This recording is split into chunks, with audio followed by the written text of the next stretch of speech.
Becky here, and welcome back to my channel. Or if you're new, welcome. So glad that you found me. Today we're going to be doing a tutorial sew along, and we are going to be sewing up the Bergen top from Little Lizard King. And this top is a gender neutral, basically just kind of a little bit of an oversized fit sweatshirt, kind of similar to this. This is actually my pattern. This is my Lucy top, the basic version. It's just a basic crew neck, but it also has really cute cutout details and things like that. But that's not why we're here. We are here to sew up the Bergen. And this is a relatively quick and simple sew. So if you're looking for just basically a long sleeve top or sweater, this is a great pattern for that. There's a couple options on it, but they're all relatively the same. There's a couple different lengths. I think there's a top length and a tunic length.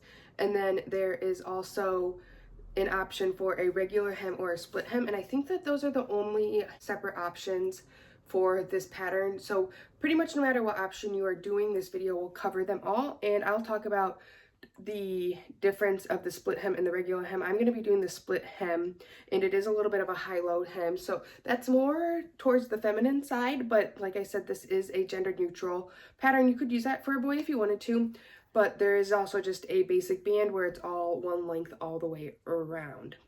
And this pattern does come in the baby and the youth size pattern. So the baby is newborn to a 4T, and then the kids is a 12-month to I believe it's a 14. And the only difference is that the size range. So if you get the baby, the 12-month to the 4T is exactly the same and the same fit as the 12-month to the 4T in the kids or the youth pattern.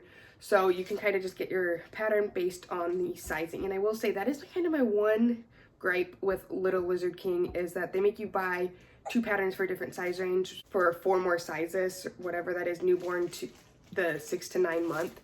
And so I don't know why they can't just add it in. That's really my one issue with Little Lizard King, but that's just their business model, so that is what it is, and that is how this pattern is set up. And I will say too, they also have a listing for a boys option and then a girls option. It is the same pattern, so you don't have to worry about those being the same. They just kind of mark one towards boys, and they use boys in the styled photos, whereas in the girls, they're using girls in the styled photos, just to kind of give you an idea, so you're not having to go through muck of girls if you're looking for something for a boy. So that's all that is. That's the same exact pattern no matter what. The Bergen baby is the same, and the Bergen child is the same, and those are also the same when the sizes overlap. But today I am going to be sewing up I think I'm doing the shirt length, but the length doesn't matter at all. It just extends it. I think it's like, well, it's going to depend on the size. Just extends it a little bit longer at the waistline. And then I am going to be doing the split hem, and I will be sewing this up in a ribbed sweater knit. So this pattern is great. You can use French tears, you can use thicker fabrics because it is an oversized fit, or you can use kind of a lighter weight for a more drapey fit. And you can go online and you can check out all of the style photos. I'll put a link down below to the pattern, and I'll also link anything else that I mention in this video or that I'm using in this video set if you want to check it out, and that'll all be down in the description. If you just need help with a certain part of the pattern, you can go down below and you can just click on that part and jump right to that part and not have to skip through. But I think that covers everything, so let's get into it.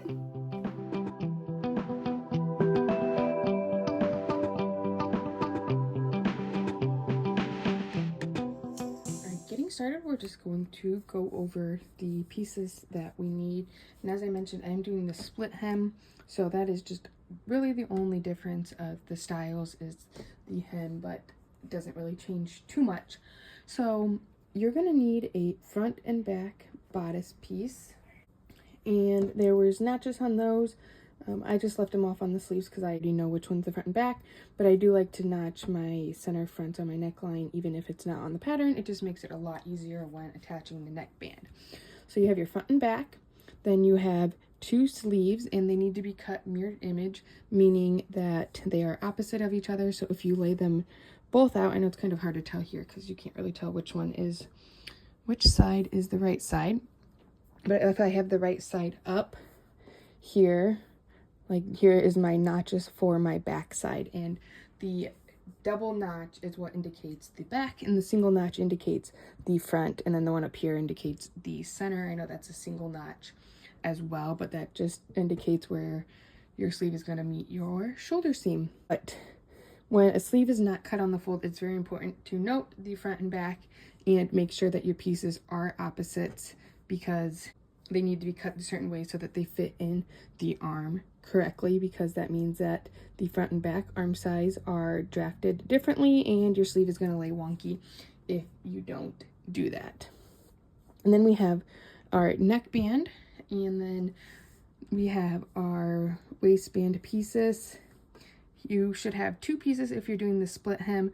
One is going to be less wide than the other. That is your front piece, and the wider piece is your back, because it is a uneven hem. It's longer in the back just a little bit. And then you're going to have two cuffs. If you are doing the regular waistband, I believe it's just one long piece is all that you will have for that one. So to start, we are going to set everything aside besides our front and back bodice, and we are simply going to lay them right sides together and match up our shoulder seams here. I'm going to match up the shoulder seams, and you can see here I have the back on top because the back has the higher neckline here. So this is my back on top. It doesn't matter which one is on the top or bottom here, but just wanted to note that. And then we're just going to take this and sew along the both shoulder seams there, and I will be right back. All right, so I have both of my shoulder seams sewed up, and I don't know if I mentioned, I'm doing the regular length, but it doesn't really matter if you're doing the regular length or the tunic length. Everything is still the same. Your shirt is just a little bit longer. Now we are going to attach our sleeves. So I open this up so that the right side is facing out, and I do think it might be written differently in the tutorial, but I like to attach my sleeves flat. It's a lot easier, especially on knit garments where it's not as important to do inset sleeves, which means you would sew the side seams and then sew your sleeve and put it in. So I'm going to show you how to attach it flat here, and then I will show you how to do the other one. I'll do an inset sleeve just so you can see. But what we're going to do is on the right side of our sleeve, we're going to line up the back sides. So my back side is over here, and this is the back. So I'm going to do this one first, and I'm first going to put that middle point that I mentioned. I'm going to line it up with my shoulder seam there and pin that in place. And then I like to just take my ends and match those up on both sides. And then, so now I have that pretty much in there, and it's not going to lay very nicely. And then you can go down here, and if you have those notches, match up your notches or just kind of ease it in and see where it fits. Match those up, and sometimes you do have to stretch your arm side just a little bit to get it to lay nicely with the sleeve. But so now I have this pinned on here, so I'm just going to start here, sew all the way up and around to this armpit point here. So then I will go do that and be right back.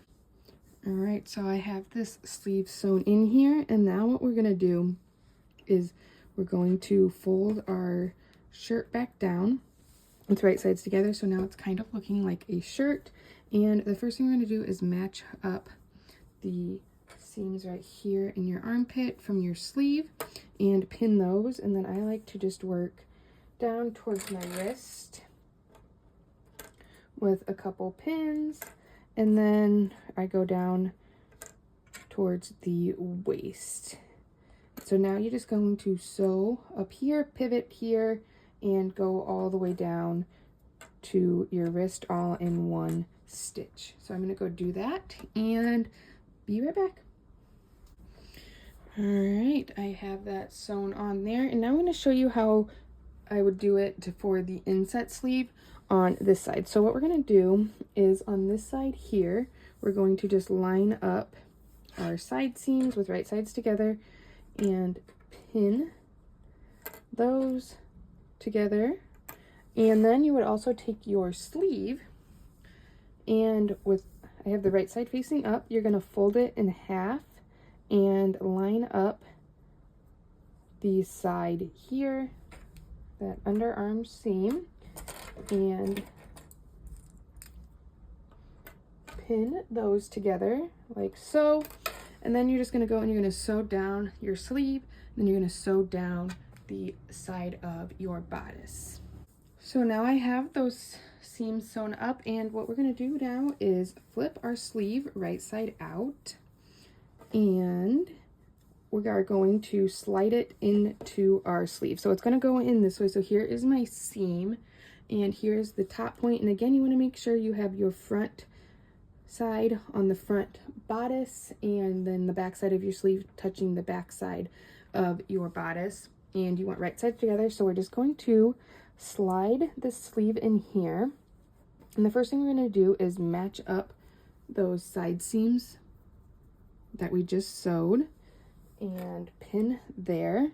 And then just kind of like I did on the other one, I like to take my center top of my sleeve and match it up with my shoulder seam first, and then just kind of work my way around and match up my notches on the front and back. And this is a smaller size, so I only use a couple pins because I don't have much, but if it's a bigger sleeve, then obviously you could add some more. And then you're just going to take this over to your machine, and you're going to sew all the way around your arm side. So I have that sewn up, as you can see here, and then you can just pull your sleeve out and you are done. So if you look, you can see we have basically the same result on both sides. You're probably wondering, okay, so is one way better than the other? Was one way the right way, the wrong way? Technically, both are fine.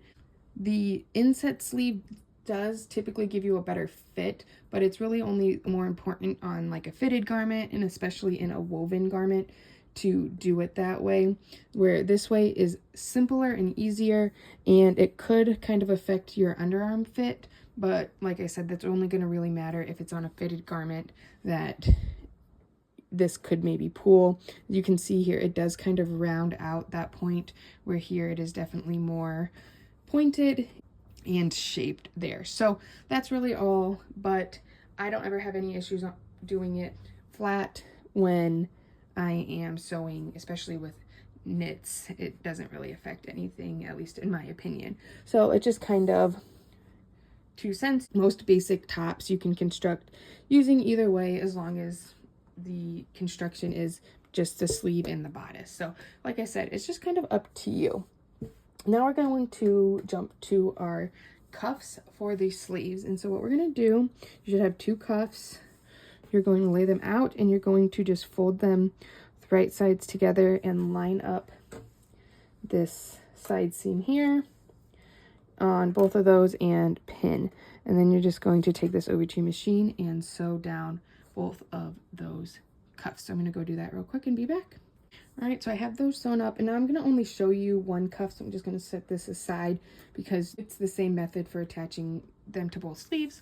So what we're going to do is we're going to take our sleeve and lay it out, and then we're going to take our cuff and fold it in half with wrong sides together. So I like to just kind of put my finger in here and take my seam and match those up and hold it, and then kind of flip out the other side, and then I will put a pin in at the seam, and then I like to find my halfway point. And again, kind of like the sleeve, this one's pretty small, so I only use 2 pins on these.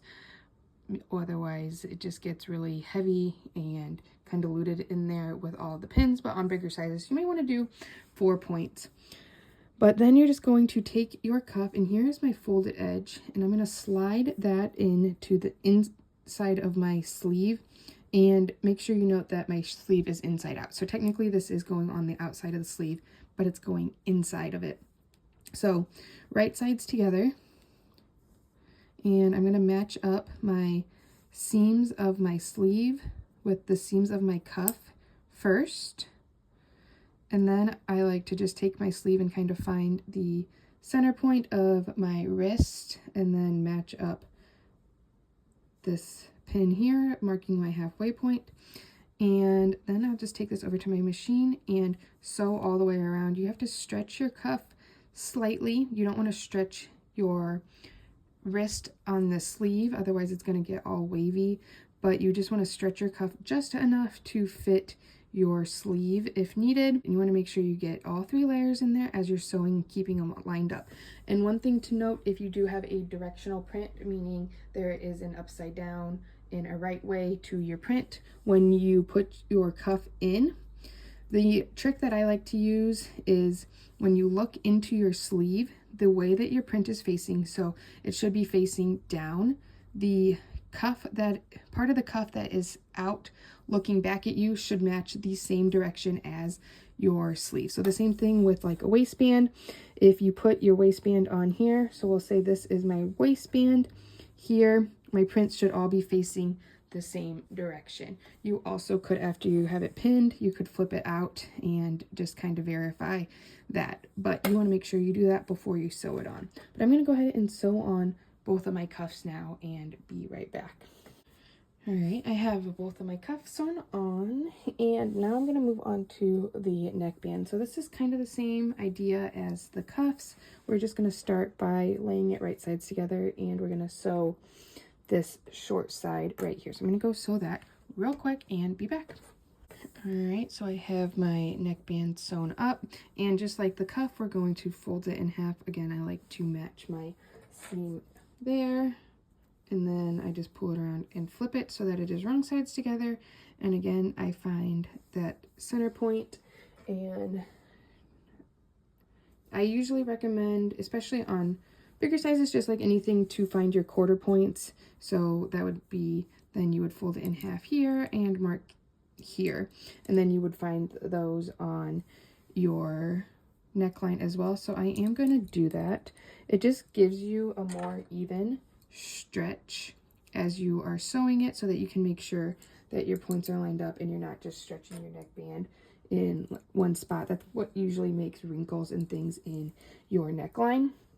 And the biggest thing to note with this is that 9 times out of 10, your shoulder points are not going to be your quarter points, because your front neckline is usually a different height than your back neckline. So you can see here, if I match those up, my quarter points is about 3/4 of an inch to an inch or so in front of my shoulder seam.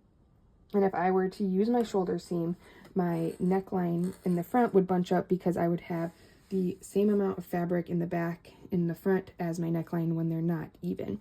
So now what I'm going to do is I like to put my seam of my neckline at the back of my neck. So I put it, line it up with the notch, and then I line up my front point, my front center point with my front notch, and then I will line up here, and I just pull off one clip and slide my neckband in with that other one.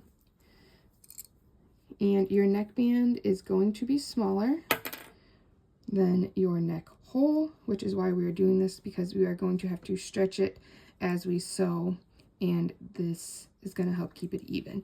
So now, just like the cuff, I'm just going to start, I like to start in the center back, sew all the way around and back. Again, make sure if you have a directional print that it is not upside down once it's sewn on, and to make sure you're catching all 3 layers as you sew all the way around. And again, stretching your neckband, but not your neckline.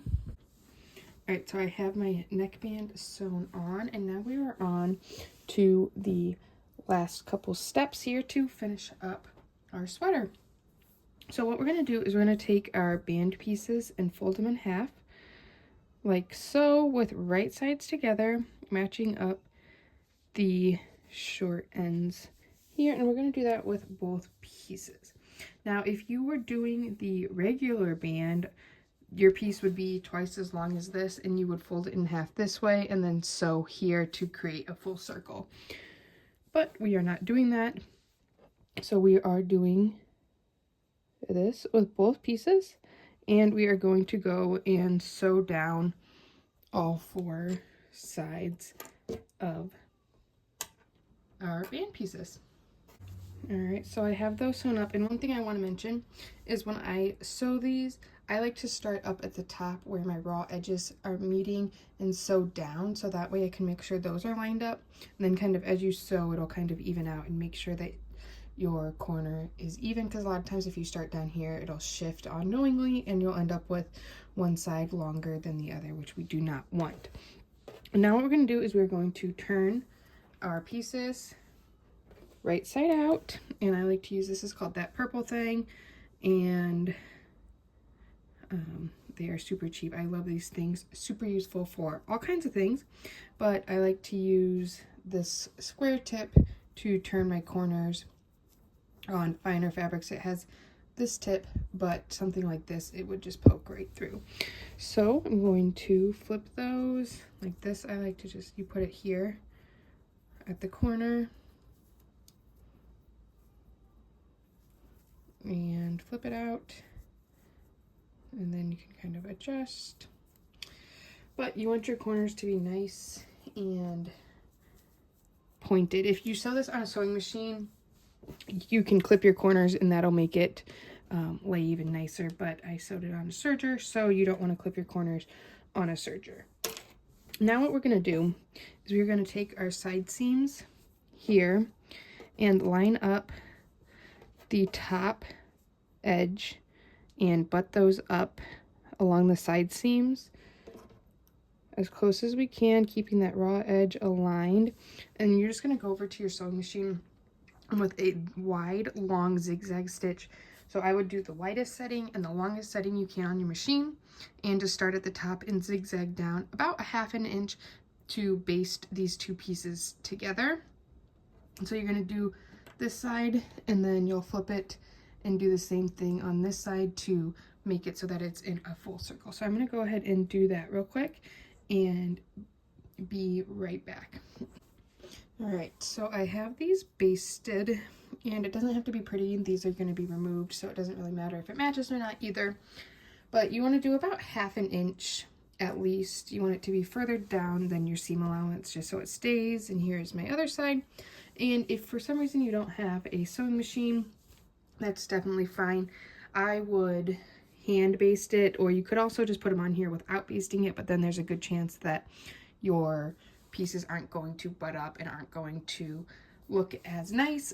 But you could always just open it up like this and just kind of do a couple stitches in the seam lines, through the seam lines, and to keep them lined up. Or you could use tape or glue. There's lots of different ways you can be creative to hook those together. But then what we're going to do is we're just going to take our band, flip it upside down, and so I have the front of my shirt on the top, and if you recall, I said that the shorter band is your front. So I have the shorter band up here on the top, and we are just going to slide it in like so, and we're going to match up this seam here where we basted it with our side seams. Now, if you did the regular band, you would just fold it in half with wrong sides together. Then once you sewed that short seam, and then put it in here just like you did with the cuffs and the neckband, it would be the same. And you would just put it in here just like we're doing this piece.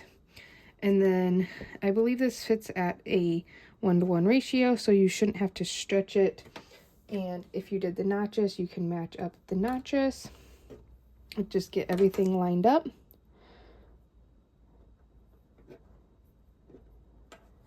And pinned. And then sew all the way around just like we did with the neckband and the cuffs. So I have that sewn on, then you can just flip it right side out.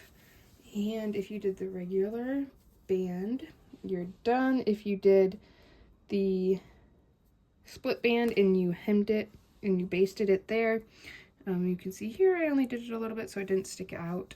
And over here you can see those basting stitches. So I'm just going to take my seam ripper and rip those out and trim off the rest of my threads and loose things like that. And other than that, you are done. Okay, so once you take out your basting stitches, if you did the split hem, you are done. And this is so cute. I don't know if I said this is the 6 to 9 month size, and I will pop up a picture right here of my daughter wearing it. It's kind of hard to tell, you know, when they're little and they can't stand up and things like that, how it looks, but like I mentioned, you can go on to the Little Lizard King website and see all kinds of different pictures, different styles, different fabrics, and things like that. So here it is, and you can see how cute this turned out and how the hem is just slightly longer in the back. For a little bit older girls, toddlers, or even the older ages, this would be really cute. You could do the tunic leg, you could do leggings and boots. I saw it styled with skirts, all kinds of different things, and the sweater knit just makes it extra cozy and a little bit drapier. But as I mentioned, this is a relatively quick and simple sew. It's very beginner friendly, so if you haven't gotten the pattern yet, or you have gotten it and you were worried about sewing it up, go ahead, give it a shot. And if you do and you share it on Instagram or your social media, make sure you tag me. It's at Sewbexx on Instagram. That's Sewbexx. And I just love to see what you guys make, and especially if it's something that I was able to help you make and be successful sewing it up. But if you do have any other questions, feel free to leave a comment down below, or you can go and find me on Instagram and reach out to me there. I'm always happy to help. I'm a little bit more active during the day on Instagram, so if you have a question, you can shoot me a message there and I'll probably get back to you quicker than a comment here, but either is fine. And if you found this video helpful, make sure you give it a thumbs up, and you can subscribe to my channel so that you're notified whenever I release a new video. So thanks for watching. Bye.